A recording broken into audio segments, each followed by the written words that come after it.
The miracle of childbirth is meant to be an indescribable moment of joy, but for this couple, the months leading up to it prepared them for the worst. Doctors found water on the brain, which basically means the child had too much brain fluid and would be born with severe brain damage if he survived at all. Parents Nick and Brooklyn Schnarr expected the worst from the birth of their son Charlie, a newborn in immediate need of chest compressions, breathing tubes, and a ventilator. Instead, Charlie came out screaming. "The screaming was the greatest music to my ears," Nick, 38, said. "At that point, I knew he was breathing. He wasn't going to need a breathing tube." Doctors diagnosed Charlie with hydrocephalus, fluid in the brain, in February. Local doctors referred the couple to doctors in Evansville, who then referred the couple to doctors at the Cincinnati Children's Hospital, which is world-renowned for pre-birth and neonatal brain problems. 3 weeks prior to Charlie's birth on July 8th, the doctors in Cincinnati stopped running MRIs and ultrasounds to measure the fluid buildup in Charlie's brain. It had already gotten to the point where he would need immediate brain surgery and shunting. That was their way of saying, without really having to say, that it's over, Nick said. "It's already so bad that what's it matter if it gets a little worse because it's already off the charts anyway." The couple began planning for the months of medical attention Charlie would need once he was born, if he survived long enough.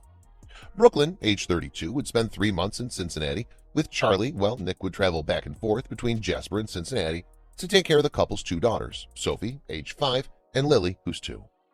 The couple also met with palliative care to determine whether to try life-saving measures on Charlie when he was born. "Everyone believed that even if he did live, it would be a life that did not have a lot of quality," Nick said. Brooklyn describes the months leading up to Charlie's birth as a nightmare. "All of this planning and watching everything while we were pregnant was absolutely heartbreaking," Brooklyn said. "That's why it was the sweetest sign when they lifted him over that curtain and we saw this healthy little baby instead of what we were expecting." In those 3 weeks leading up, something happened. No one, not Nick or Brooklyn, not the nurses, not even the doctors, know what it was that cured Charlie. In a video Nick took during the birth, the astonishment at Charlie's health is clear. "Hello, baby," a doctor says in the video as Charlie's taken out of the womb. "There he is." "He looks amazing," Nick says. "He really does." Brooklyn tears up. "Does he look normal?" "Yeah," Nick laughs. "He does. He really does." Charlie's crying in the background and Brooklyn sees him for the first time.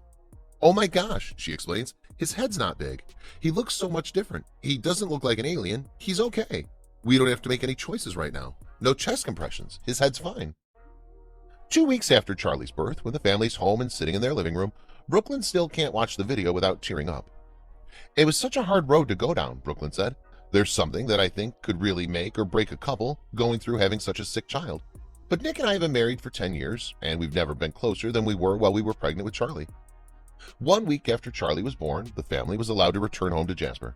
They'd packed for 3 months of living out of a hotel. Instead, most of the items came home unused. They have to monitor Charlie to make sure fluid doesn't return to his brain and go to a checkup in Cincinnati in a couple months. But other than that, they're just a normal family with a newborn baby.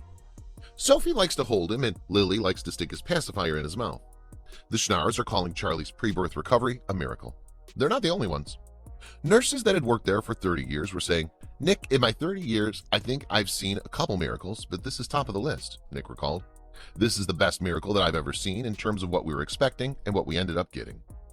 When several doctors, world-renowned for care of pre-birth and neonatal brain problems, said he had no medical explanation for what happened, divine intervention seemed even more probable. Charlie sleeps, eats, and burps like any other healthy baby, but unlike other babies, Charlie has a story that's gone viral on Facebook. After the Schnarrs returned home, Nick posted an update on Facebook, something he never does. "I even had to get help to figure out how to post it," he said. The post was meant for friends and family. Instead, it garnered well over 50,000 shares and traveled across the world in 4 days. Nick was getting messages from people in Brazil, Germany, and Saudi Arabia, all telling him how much his story touched them. "That's the coolest to me," Nick said. "A 7.5-pound baby named Charlie in Jasper, Indiana, can touch so many people and impact them. I think in a world that seems to have gone berserk, I think people are just so hungry for something positive and some good news for a change." And he was our good news, Brooklyn added. The Schnarrs, who attend Redemption Christian Church in Jasper, give all the credit for Charlie's recovery to God.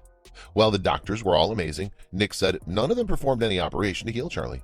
"What other explanation is there?" Nick asked. "I would not doubt that before he was born there were thousands of people praying for us, which feels so much less lonely," Nick said.